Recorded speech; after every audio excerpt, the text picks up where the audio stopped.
আবার কয় কাবা ঘরের খাদেম হতে আমার মন চাইল না এই জগতে। ওর নাকি কাবা শরীফের খাদেম হইতে মন চায় না। আমি তোর মতো ছাগল যদি কাবায় যায় আর হারামাইনের খাদেমরা যদি তোর নাম জানে তোর জুতা দিবি যাইবে। কাবা ঘরের খাদেম হতে আমার মন চাইল না এই জগতে, তবে রশিদ চাঁদের পায়খানাতে আমি যেন চাকরি পাই। একে মানুষ না খারাস। আমি গানটা কেন গাইলাম? বাউল রয়েছে আপনার এলাকায়, এই গানে গানে শিরক কুফর মুসলমানদের হৃদয়ে বদ্ধমূল করে দেয়। আর সেই বাউল গানে তুমি চাঁদা দাও।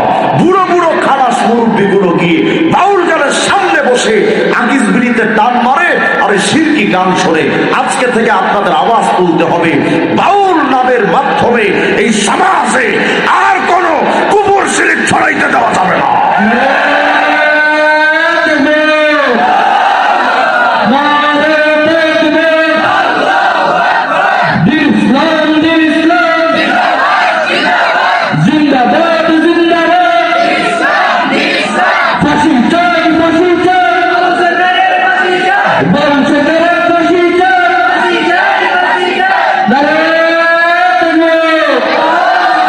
এরা মুসলমানদেরকে এমন ভাবে পথভ্রষ্ট করে, ওদেরকে যদি বলেন ভাই চলে না নামাজে যাই, আমি নামাজ রোজা পড়ি না।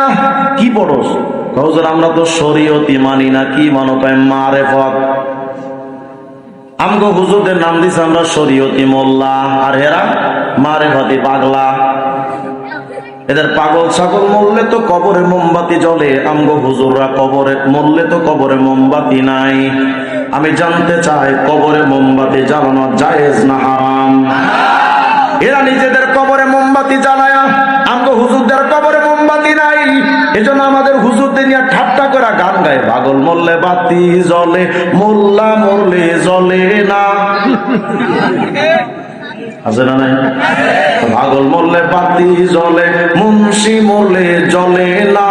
পাগলার কাছে খোদাই থাকে, কানার দলে দেখে না। টুনটুনা টুনটুন। আমাদের কবরে মোমবাতি জ্বলবে কার? জ্বলবে তো তোদের কবরে। দুনিয়া থেকেই তোরা রাসূলের শরীয়তকে বাদ দেওয়ার কারণে মরার আগে যে জাহান্নামের টিকিট কেটে কবরে গেলি, তুই কবরে যাওয়ার সাথেই যে তোর কবরে জাহান্নামের আগুন দাউ দাউ করে জ্বলে, তার প্রমাণ তোর কবরের ওপরেও জ্বলে। শরীয়ত ছাড়া কোন মুসলমান চলতে পারে না? বলেন না। কিন্তু এরা কয় যে আমরা শরীয়ত মানি না, অথচ শরীয়ত মানি হলো কোরআনের সকল আইন, নবীজির সমস্ত আইন, সাহাবাদের সমস্ত আইন, সমস্ত ইসলাম।